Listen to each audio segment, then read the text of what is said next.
peserta Zoom Meeting BTS pada tanggal 20 Desember 2021 yang terhormat. Jumpa lagi dengan saya Perlianada yang akan menemani Anda sekalian pada acara hari ini dengan tema Bisnis Trading Online.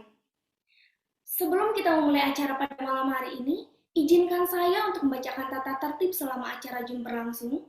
Yang pertama, dimohon untuk tidak men-share nomor handphone atau kode link referral Anda di kolom chatting. Dan yang kedua, jika Anda ingin menyalakan video, diharapkan menggunakan pakaian yang sopan supaya acara kita pada malam hari ini berjalan dengan lancar.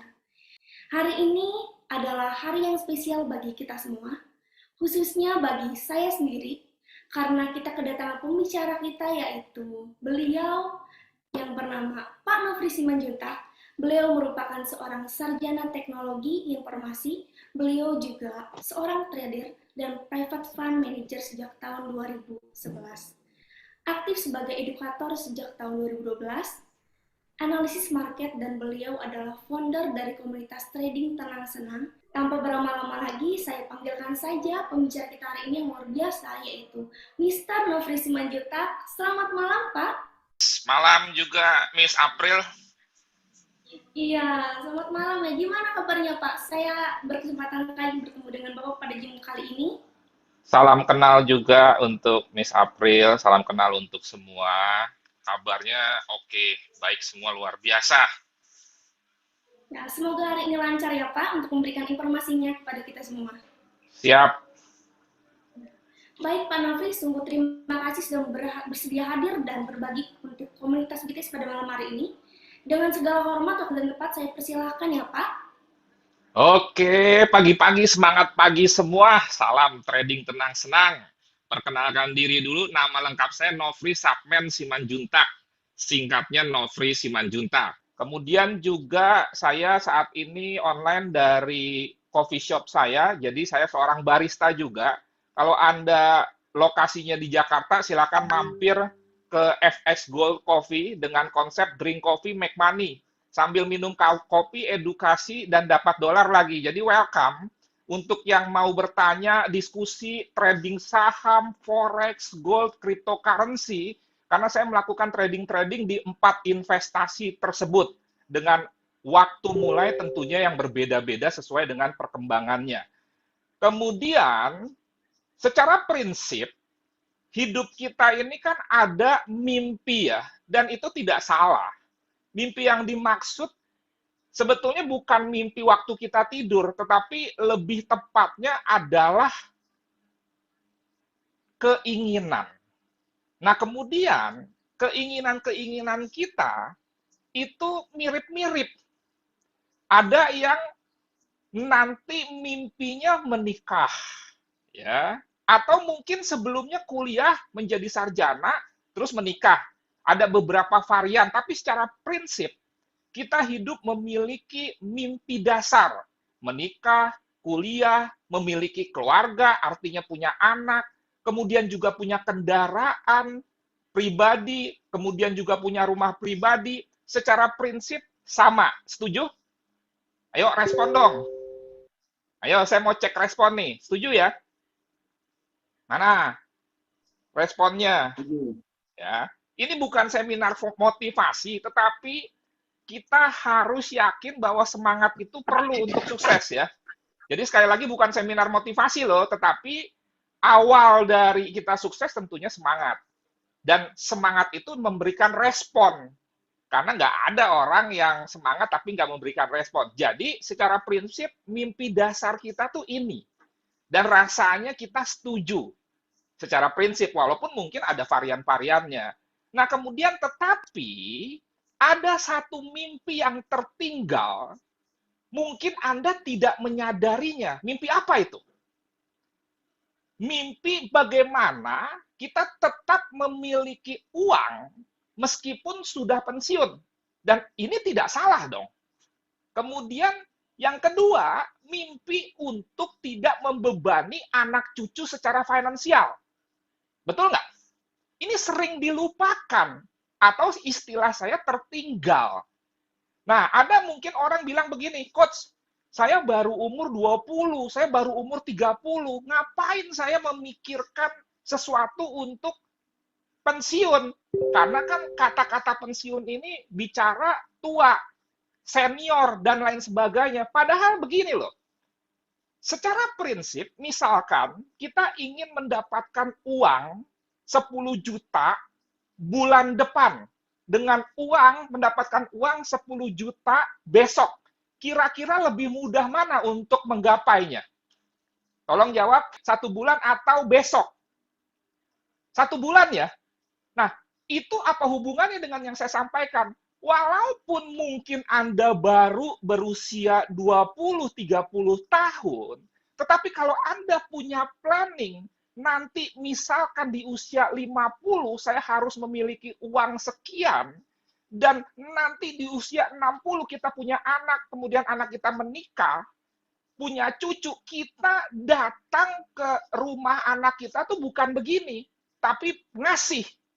Nah, itu mimpi yang sering sekali tidak dirancang, tidak dipersiapkan sejak awal dengan asumsi bahwa kita masih muda, masih 20, masih 30. Ingat, kalau kita punya waktu yang lebih panjang untuk mencapai misalkan omset tertentu, itu kan lebih mudah daripada kita udah usia 40 tahun, sudah usia 50 tahun, baru kita mulai mempersiapkan yang saya sebut itu sebagai mimpi yang tertinggal. Jadi sekali lagi, bukan berarti walaupun kita masih muda, kita tidak mempersiapkan sebuah mimpi yang kemungkinan tertinggal dan akhirnya penyesalan datang belakangan. Kenapa? Karena saya melihat banyak sekali orang-orang yang memasuki usia 40, 50, 60, bahkan 70, tetapi secara finansial itu tidak baik. Membebani anaknya, cucunya, pokoknya istilahnya tidak bisa mandiri. Nah, apakah kita mau? Dan berikutnya, bahwa hal tersebut kita persiapkan sejak awal, walaupun masih panjang, karena akan menjadi lebih ringan. Saya harap ini bisa menjadi inspirasi kepada Anda untuk menyiapkannya dari sekarang, walaupun mungkin umur Anda 25, masuk generasi Z, atau misalkan 30, 35, masuk generasi X, atau misalkan sebelumnya, atau Anda mungkin sudah baby boomer dan lain sebagainya. Tetapi secara prinsip, mimpi ini sering tertinggal. Itu yang saya katakan sebagai mimpi yang tertinggal. Oke, sekarang bagaimana caranya? Untuk itu Anda harus memiliki passive income. Dan passive income ini nanti menimbulkan yang disebut dengan kebebasan finansial atau financial freedom. Di sini, saya bukan ingin menjanjikan Anda hal yang baik-baik saja, tetapi saya justru mengajak Anda untuk bersiap. Dan ini baik adanya. Apa sih yang disebut dengan financial freedom? Definisi financial freedom buat saya adalah bukan kaya raya, bukan. Dan saya bukan orang yang sukses itu menyatakan sebagai uang yang nomor satu, tidak. Tetapi paling tidak, semua kebutuhan kita, bukan keinginan loh. Karena kebutuhan dengan keinginan ini berbeda. Orang punya motor, pengen punya mobil Avanza. Orang sudah punya mobil Avanza, pengen punya Innova. Orang sudah punya Innova, pengen punya Alphard. Nah, itu keinginan. Padahal kebutuhannya cukup Avanza saja. Nah, jadi kembali lagi, yang dimaksud dengan financial freedom itu kita tidak kekurangan sesuai dengan zamannya. Jadi kita harus persiapkan dari sekarang, nanti 20 tahun kelak, kita tuh harus punya duit berapa. Nah, ini yang penting. Ini penting sekali. Itu yang disebut dengan financial freedom. Nah, sekarang hubungannya dengan passive income tuh apa? Kira-kira ada nggak sebuah aktivitas yang cukup kita kerjakan di awal, tetapi hasilnya bisa terus-menerus kita petik. Nah, itu yang disebut dengan passive income. Nah, untuk ke arah situ, kita harus rintis usaha itu dengan baik, tentunya dengan memperhitungkan resiko. Jangan sampai ingin merintis, tapi malah babak belur.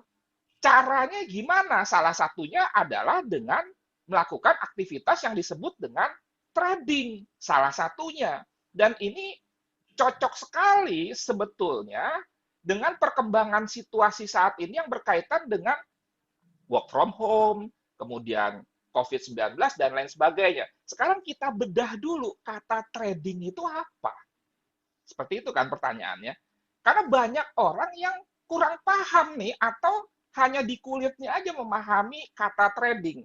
Saya tidak mengarang, tetapi saya ambil dari KBBI bahwa trading itu adalah pekerjaan. Ini kapital loh, bukan permainan. Makanya saya tidak setuju kalau dikatakan main forex.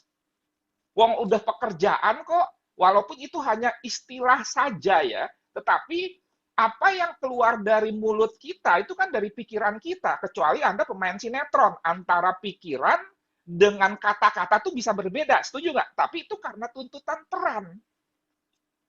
Jadi yang namanya trading itu pekerjaan, bukan permainan. Jadi jangan pernah bilang main forex, main gold, main crypto, main saham. Karena orang bule nggak pernah ngomong play gold, play stock, play forex. Nggak ada. Mereka bilang trading forex, gold, crypto, dan lain sebagainya. Pekerjaan yang berhubungan dengan menjual dan membeli. Jadi, di satu sisi kita membeli, kemudian kita tahan barangnya, kemudian kalau sudah mendapatkan keuntungan, kita jual. Jadi sama seperti pedagang di tradisional, karena yang melakukan aktivitas perdagangan disebut pedagang, yang melakukan aktivitas trading disebut dengan trader. Nah, dari situlah kita mendapatkan keuntungan setelah kita menjual dan memberi barang. Barang ini, kapital juga maksudnya ada produknya. Kalau nggak ada produknya, itu bukan dagang. Tinggal nanti karena perkembangan zaman, produknya itu bisa secara fisik, bisa tanpa leverage, bisa secara online. Dulu, waktu kita trading saham, kita harus datang ke bursa. Karena perkembangan zaman, kita bisa melakukan transaksi lewat online. Dulu kalau kita beli saham, kita dapat loh semacam sertifikat. Nah, sekarang nggak perlu lagi. Nah, itu yang disebut dengan perkembangan zaman. Tetapi, substansinya ada barang yang diperjualbelikan. Masalah fisik atau tidak, itu perkembangan zaman. Dan yang dikatakan tidak fisik umpamanya, bukan berarti nggak ada nilainya. Karena ada juga salah kaprah nih. Kalau kita dagang saham, katanya ada nilainya. Kalau dagang forex, online gak ada nilainya. Padahal nilainya adalah equity itu sendiri. Jadi misalkan di trading, di account trading Anda $1.000. $1.000 itu itulah nilai account Anda. Tapi kan nggak ada duitnya, Coach. Ya ada duitnya kalau Anda withdraw, jadi duit dong. Kan seperti itu. Jadi jangan sampai salah kaprah mengatakan trading forex gold online tuh nggak ada nilainya. Beda dengan saham. Ada nilainya sejumlah equity itu sendiri. Ini kira-kira keuntungan dari trading yang kita lakukan, khususnya secara online. Dan ini bukan menyatakan yang baik-baik saja, tapi benar adanya kok. Kita tidak perlu cari pembeli, coba Anda dagang, misalkan buka toko online di Topet, Anda perlu cari pembeli. Nah, kalau trading forex, gold, online, cryptocurrency, saham, dan lain sebagainya, Anda nggak perlu cari pembeli. Tidak perlu promosi. Tidak perlu tempat dan lokasi yang strategis. Mohon maaf. Dari toilet aja kita bisa trading. Coba dagang apa dari atas toilet bisa? Ini mohon maaf ya. Saya hanya memberikan gambaran dan ini fakta. Bukan saya melebih-lebihkan. Oke, tidak perlu karyawan. Ingat bahwa di Indonesia ada aturan setiap tahun pasti ada kenaikan. UMP, UMR, dan lain sebagainya. Itu tantangan, saya nggak bilang hambatan. Nah, kalau di trading, kita nggak ada memikirkan karyawan. Dan saya bukan mau mengajak Anda untuk egois. Enggak, tetapi saya memberikan alternatif. Kira-kira apa sih yang dimaksud dengan trading ini, benefitnya apa? Supaya kita jangan langsung aja masuk ke instrumen investasinya tanpa memahami hakikat trading ini dengan baik.